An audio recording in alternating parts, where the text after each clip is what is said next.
There's one. There's one. Got him.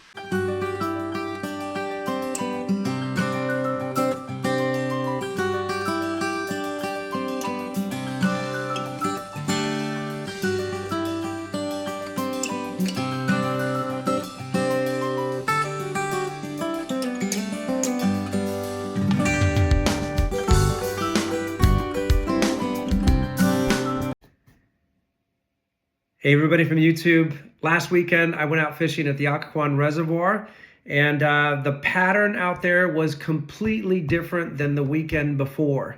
Weekend before that, this previous weekend, and I did a video on this. Basically, it was shoreline structure in about 8 to 10 feet near deeper water, shady side, and that lasted basically in the morning throughout the afternoon and caught a lot of bass.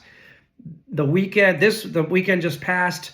A week later, completely the opposite. It was, I got out there and it was absolutely gushing rain in the morning, but I had some fun with topwater lures. By the way, I'll cover that in one of my Tackle Talk series, topwater fishing. I've had a lot of luck topwater fishing on the Occoquan Reservoir, especially in the summer, especially in that first hour of light. Those bass are gonna hit those topwater lures and it's a lot of fun. So I had a little bit of luck with that. But then everything just shut down. I mean, just shut down near any kind of structure or structure in deeper water, near the deepest water, all that stuff. Nothing going on. I was trying everything. I was trying chatterbaits. I was trying soft plastics. I was trying, anything you could think of to try to get these bass to hit. And just no luck. And if they're not hitting plastics in that kind of condition, I probably should have switched strategies earlier. This is the Livescope lesson. I gotta trust the tools I've been given. I got into that old habit of thinking, well, it's raining, the shoreline stuff's gonna be great, but it wasn't. It just wasn't. And sure enough, I turned the Livescope out to open water, and there were giant bait balls everywhere in the reservoir. I mean, big ones, right? And these are these shad that school up this time of year, and you could see the bass on Livescope cutting through these bait balls.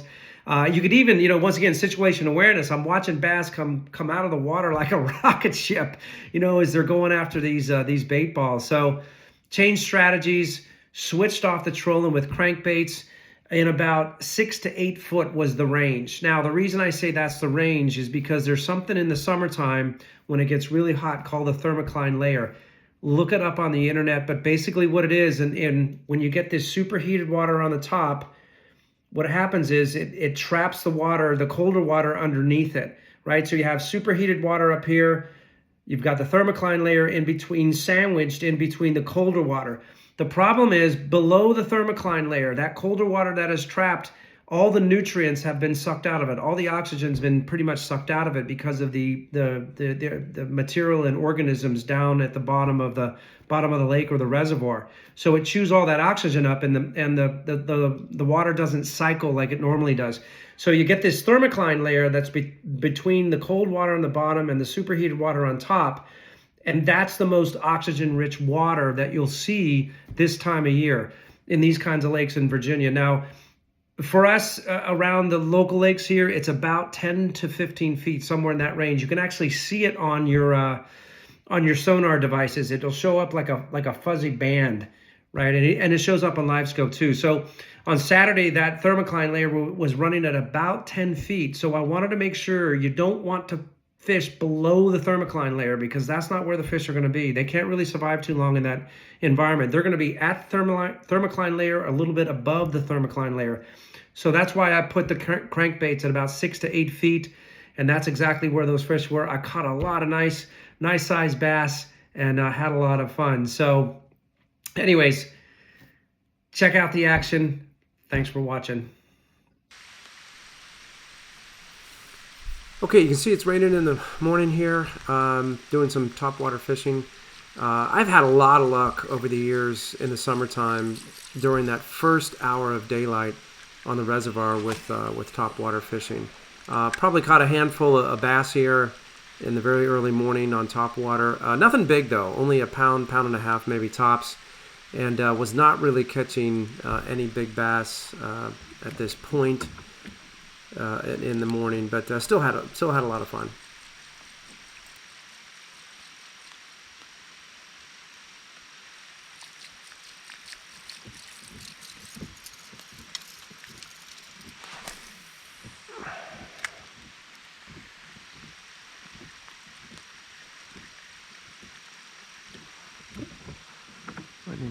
closer to the shore.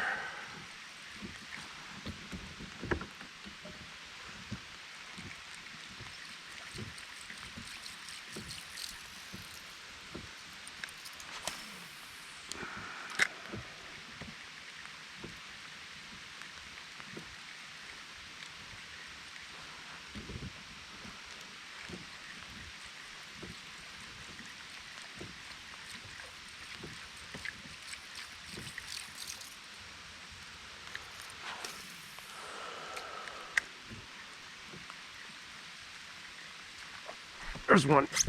There's one. Got him. Oh, yeah. Oh, the bass. Nice. They're still in the shallows. Okay, now I'm fishing with a chatterbait, and rain's coming down even harder. But still catching small bass, though. Once again, still catching small bass. You know, I'm not catching anything big in structure this time, like I was last there you have last it, folks. weekend. They're still in the shallows, but So they didn't want to hit the top water. so there you have it for the morning.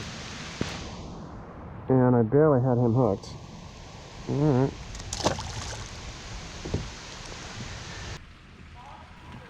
Okay, what you're hearing in the background are the crew boats. These things can be really annoying out on the reservoir. But if you'll notice, you know, you look at my Livescope and there's bait balls. I've got the transducer pointed forward, not toward the shore, but I'm not paying attention to my equipment, right? I've got bait balls and I've got bass basically swimming near those bait balls, but I'm not paying attention to it. I'm just so hell-bent thinking there's going to be shoreline action, you know, given the rain. You know, like I said, old habits die hard. Sad. Okay, finally changed my strategy here. Sun's out. You can see the giant bait ball on the Livescope, and there are bass basically chasing that giant bait ball. Now there is a thermocline layer on that screen. It's very thin. You can't see it via the camera, but it's about 10 feet down. And there was, like I said, bait balls all over the place, and bass were chasing those bait balls. So now I'm trolling with crankbaits, basically 6 to 8 feet down. And here's a highlight from one of the better bass I got.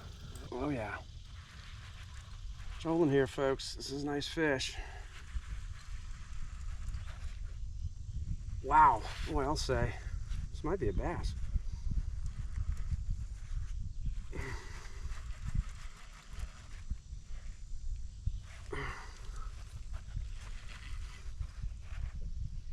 Oh, that's a big bass. Shit the bed. All right. That's a beauty, man. Nope, no. Don't do that.